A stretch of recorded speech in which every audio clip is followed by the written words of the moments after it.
एक छोटे से राज्य का एक ऐसा राजकुमार जिससे सबको थी ब्रह्मांड का सबसे महान योद्धा बनने की उम्मीद। शत्रुओं ने ऐसा क्या किया कि अचानक उसकी सारी शक्तियां हो गई शून्य। क्या क्षितिज पुनः बन पाएगा ब्रह्मांड योद्धा?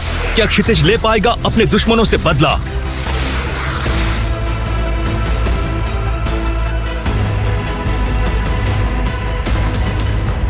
क्षितिज अपनी साधना से बाहर आया। उसके महल के बाहर, जिसे क्षितिज महल भी कहा जाता था, वहां बहुत शोर हो रहा था। उसकी 6 बहनें और तीनों जीजा उसके साधना कक्ष के बाहर खिलखिलाकर हंस रहे थे।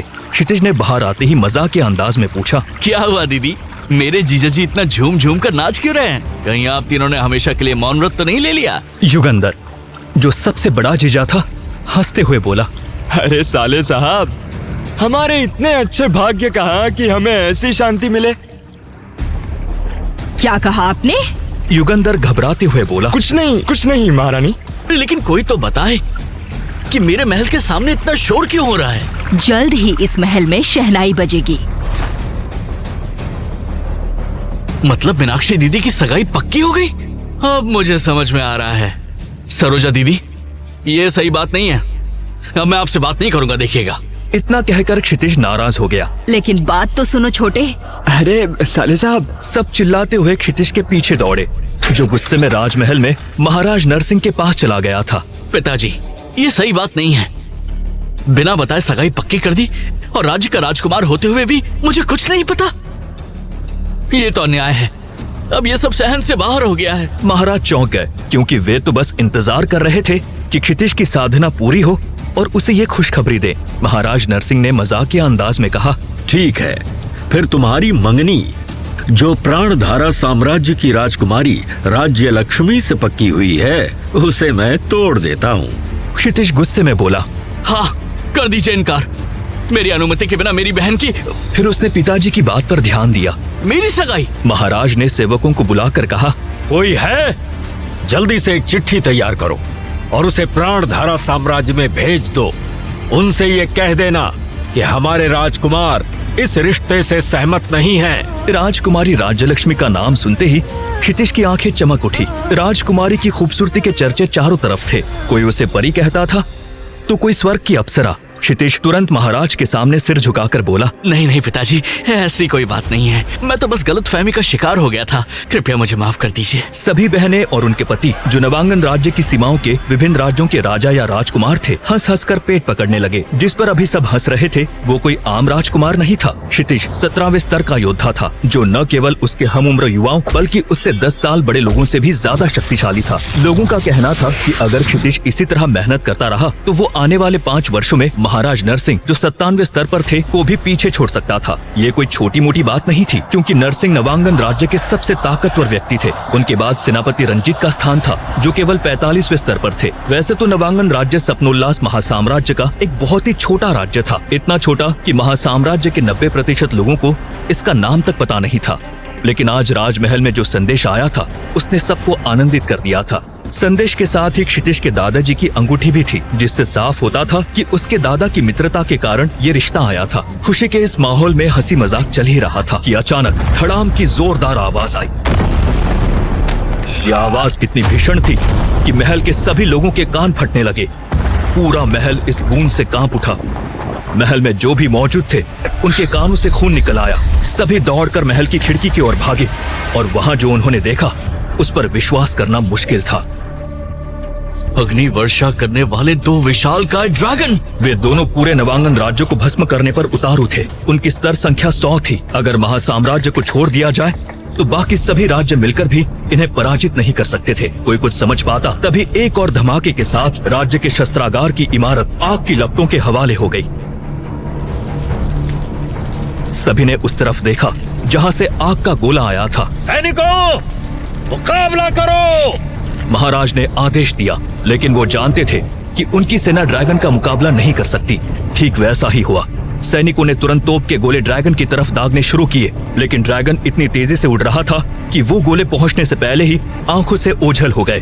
तभी सामने से एक दूसरा ड्रैगन आता सभी को दिखाई दिया। वो सीधा महल की तरफ आ रहा था। क्षितिज, अपनी बहनों को लेकर भागो। महाराज ने आदेश दिया, लेकिन क्षितिज मैदान छोड़कर जाने वालों में से नहीं था। उसने सामने रखा भाला उठाया और ड्रैगन की तरफ फेंक दिया। फुर्ती से ड्रैगन हटा, लेकिन उसने तुरंत अपने मुंह से एक आग का गोला निकाला जो महल की तरफ पिछले हिस्से पर लगा। क्षितिज की सभी बहनें डर से कांप रही थी। क्षितिज, तुम या मैं इन ड्रैगन का मुकाबला नहीं कर सकते। तुम्हारी शक्तियाँ उन्हें छू भी नहीं सकती। क्या पिताजी हम खामोश रहे? क्षितिज ने गुस्से से पूछा। नहीं, लेकिन उनसे बदला लेने के लिए तुम्हें भी ड्रैगन हासिल करना होगा। अभी तुम अपनी बहनों के साथ यहाँ से सुरक्षित जगह पर चले जाओ। महाराज इतना कह ही पाए थे कि दोनों ड्रैगन दोबारा वापस लौटे और महल पर आग के गोलों की बौछार कर दी। पूरे महल में अफरा तफरी का माहौल हो गया। सभी अपनी जान बचाने के लिए भागने लगे। क्षितिज और महाराज नरसिंह भी एक दीवार के पीछे थे। हमारे दुश्मन ये ड्रैगन नहीं, बल्कि वो है जिसने इन्हें हमला करने का आदेश दिया है। तुम यहाँ से भागकर अपनी जान बचाओ ताकि समय आने पर उन्हें सजा दे सको। इतना कहते ही महाराज ने क्षितिज को एक और भागने का इशारा किया। क्षितिज ने असहमति से अपने पिता की आंखों में देखा। नहीं पिताजी, मैं आपको यहाँ छोड़कर नहीं जाऊंगा। क्षितिज, स्थिति को समझो। एक राजा और पिता का कर्तव्य होता है कि अपने परिवार और राज्य के लिए आखिरी दम तक लड़े। जब तक राज्य का एक भी नागरिक इस महल में है, मैं महल छोड़कर नहीं जा सकता। और एक पुत्र और राजकुमार का कर्तव्य है कि वो अपने पिता और राजा का आखिरी सांस तक साथ दे, इसलिए मैं नहीं जाऊंगा। क्षितिज अपने संकल्प के लिए दृढ़ था। और एक भाई का कर्तव्य? क्या तुम्हारा कर्तव्य नहीं है कि अपने राजा के आदेश का पालन करो? मुझे कुछ नहीं होगा, तुम यहाँ से जाओ। महाराज ने उसे हल्का सा धक्का देकर उस तरफ जाने को कहा तो वो अपने आप को रोक नहीं पाया और उस तरफ भागा।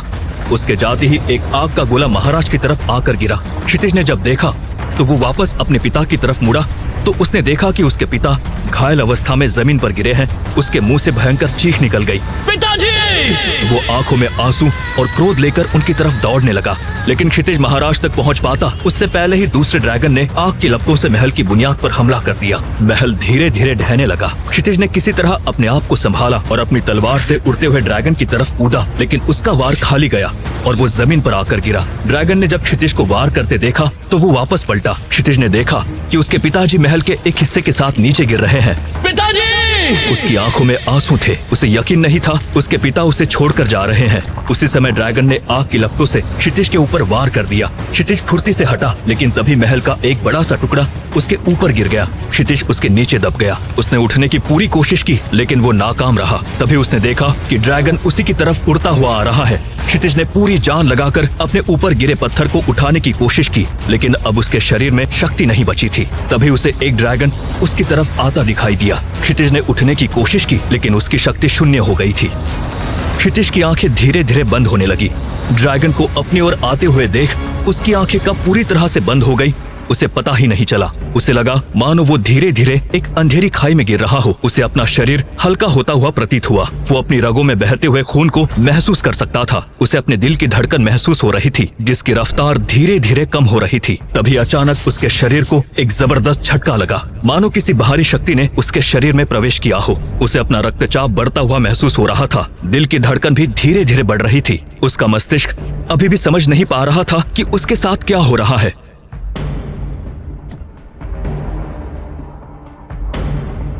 अचानक एक साल बाद उसकी आंखें खुली तो उसने सामने खड़ी अपनी बहन अमृता को देखा। दीदी, हम कहाँ हैं और हमारा परिवार? क्षितिज को आंखें खोलकर बोलते हुए देखना मानो अमृता के लिए कोई सपना हो। उसके चेहरे पर एक हल्की सी मुस्कान तैर गई। उसने क्षितिज के चेहरे पर प्यार से हाथ फेरा। दीदी, बताइए ना हम कहाँ हैं और हमारा परिवार कहाँ है? हम महावन राज्य के जंगल में हैं और तुम 1 साल से कोमा में थे। हमारा परिवार और राज्य तबाह हो गया। कुछ नहीं बचा क्षितिज, कुछ नहीं बचा। क्षितिज ने अपना सवाल दोहराया। इतना कहते कहते उसकी आंखों से आंसू निकल आए। क्षितिज की आंखें गुस्से से लाल हो गई। लेकिन वो ड्रैगन आए कहाँ से थे? क्षितिज ने अपनी कमजोर आवाज में पूछा। उसकी आंखों में अब क्रोध की चिंगारियां जलने लगी थी। नहीं पता। अमृता ने अपने होंठ काटते हुए कहा। किसने भेजा था उन्हें? क्षितिज ने अपनी मुट्ठियां भींचते हुए पूछा। मालूम नहीं। अमृता ने मायूसी से जवाब दिया। उसकी आंखों में भी वही आग दिख रही थी जो उसके भाई की आंखों में थी। फिर क्या मालूम है आपको? क्षितिज अचानक चिल्लाते हुए बोला। उसकी आवाज से कुटिया की दीवारें कांप उठी। वो दर्द से करहाते हुए अपना सर पकड़कर बैठ गया। उसके घावों से फिर से खून बहने लगा।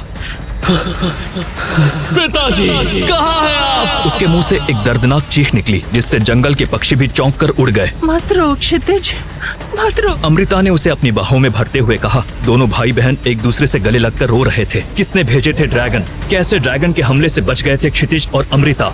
आगे की कहानी जानने के लिए देखें अगला एपिसोड सिर्फ पॉकेट एफएम के यूट्यूब चैनल पर। और ब्रह्मांड का रक्षक के सारे एपिसोड्स को सुनने के लिए डिस्क्रिप्शन में दी लिंक से डाउनलोड करें पॉकेट एफएम ऐप।